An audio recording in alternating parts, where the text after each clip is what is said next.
अस्सलाम वालेकुम वरहमतुल्लाहि वबरकातुहू। Welcome to my YouTube channel English skills today. चलिए आज की हम अपनी वीडियो स्टार्ट करते हैं और इसमें आज हम सीखेंगे figures of speech. Figures of speech में आज हम कुछ 5 पॉइंट्स नेक्स्ट डिस्कस करेंगे, जिसमें पन है, मेटोनोमी है, साइनेक्टिकी, इंटरोगेशन एंड क्लाइमेक्स। हम इनकी जो डेफिनेशंस हैं उनको भी देखेंगे, एग्जांपल को भी देखेंगे और फिर हम इनके कंसेप्ट को भी क्लियर करेंगे और सिंपल वर्ड्स में हम इसे सीखेंगे। सबसे पहले जो हमारे लिटरेरी डिवाइस आज की वो है पन। पन क्या होता है, सबसे पहले हम इसकी डेफिनेशन देखते हैं।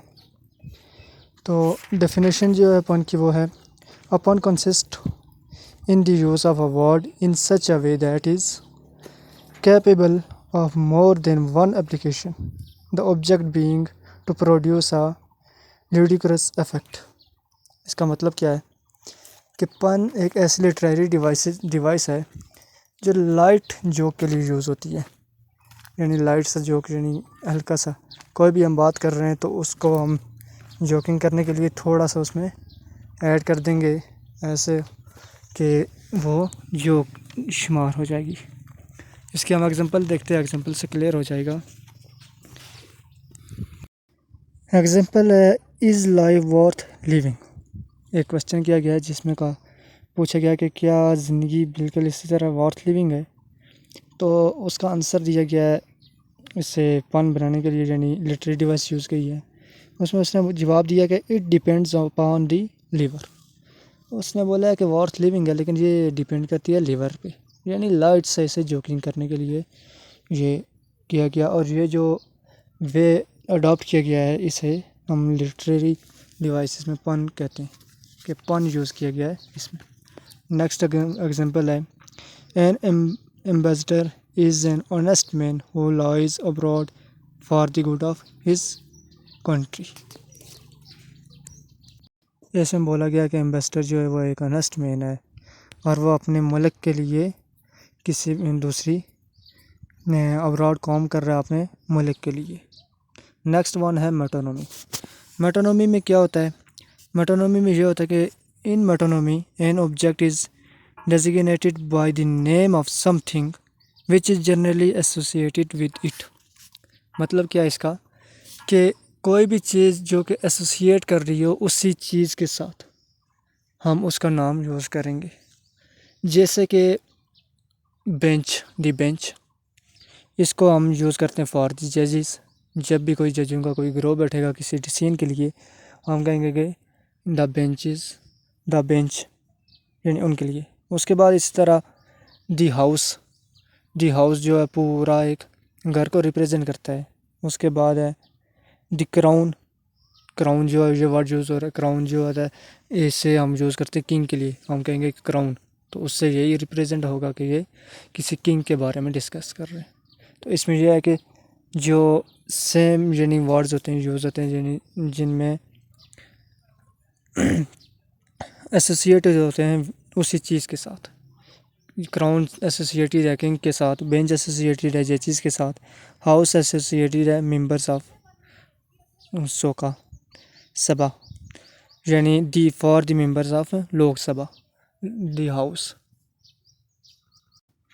नेक्स्ट वन है साइनेक्टिकी। साइनेक्टिकी क्या होता है, in synecdoche a part is use to designate the whole और the whole to designate a part. इसका मतलब क्या है कि साइनेक्टिकी एक ऐसी लिटरेरी डिवाइस है जिसमें कि हम कोई एक पार्ट ले लेंगे और वो रिप्रेजेंट करेगा होल को, या फिर होल ले लेंगे और वो रिप्रेजेंट करेगा किसी एक को। जैसे इसके एग्जांपल हम देखते हैं कि एक पार्ट किस तरह होल को रिप्रेजेंट करता है। जिस तरह हम इंगेजमेंट के लिए जाएं और जाके यानी और बोलें कि हमें हाथ दे दें, हमें आपकी लड़की का हाथ चाहिए। इसका मतलब ये तो नहीं है सिर्फ आप किसी आपको हैंड की ज़रूरत है और आप हैंड ही लेने गए। इसका मतलब आप है कि आप पूरी लड़की को लेना चाहते हो, उसका आप रिश्ता कर रहे हैं। तो ये साइनेक्टिकी की एग्जांपल है। होल किस तरह रिप्रेजेंट करेगा वन को, जैसे आर्मी है, आर्मी कोई अगर सोल्जर है तो हम कहते हैं आर्मी मैन कहते हैं, तो वो उस एक को भी वही रिप्रेजेंट कर रही है, पूरी आर्मी जो नहीं उस सोल्जर को रिप्रेजेंट करती है। उसके बाद हम इसकी कुछ एग्जांपल्स बुक में से भी देख लेते हैं, जैसे कि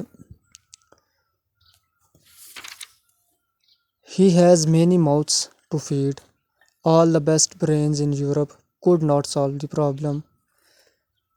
A fleet of 50 sail left the harbor. Uneasy lies the head that wear a crown. ये कुछ एग्जांपल्स हैं जो कि आप कोट कर सकते हैं इसकी एग्जांपल पार्ट में। और साइनेक्टिकी के बाद हम देखेंगे क्लाइमैक्स।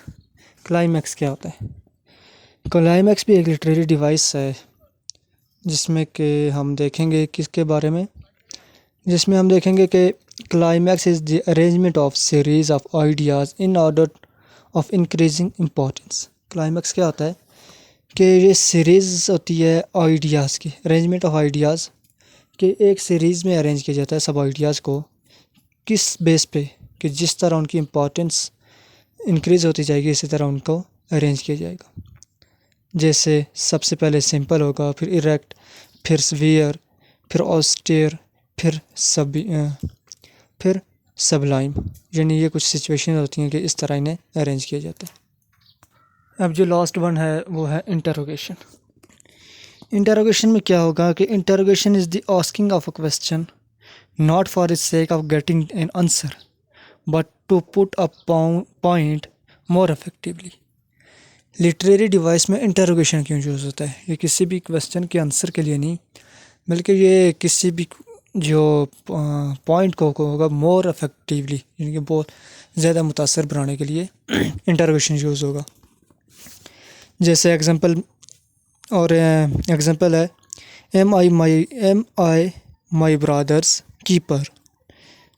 और ये जो होता है इंटरोगेशन लिटरेरी डिवाइस, इसको रेटोरिकल क्वेश्चन भी कहा जाता है। The figure of speech also known as rhetorical question because a question is asked merely for the sake of rhetorical effect। यानी rhetorical effect के लिए कहा जाता है कि जैसे M I my brother's keeper, कि मैं अपने भाई का कीपर हूँ कोई, जिन कीपर का क्या मतलब होता है देखभाल करने वाला या फिर नौकर। तो ये अब उसमें मोर इफेक्ट यानी मुतासर बनाने के लिए उसे में ये क्वेश्चन मार्क यूज़ किया गया और ये लिटरेरी डिवाइस यूज़ की गई है। इसकी एक एग्जांपल और हम देख लेते हैं।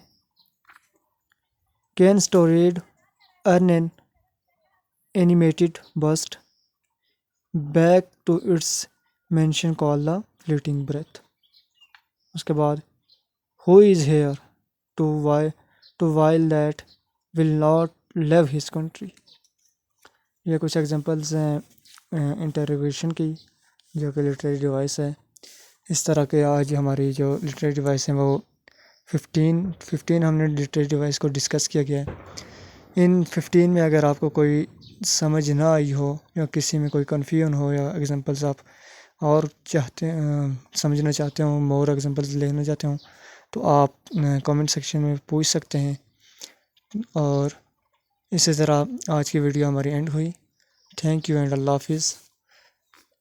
और मेरी वीडियो को प्लीज़ लाइक करें, मेरे चैनल को सब्सक्राइब करें और बेल आइकन बटन को प्रेस करें ताकि आप नई आने वाली वीडियोस को टाइम टू टाइम हासिल कर सकें और नॉलेज गेन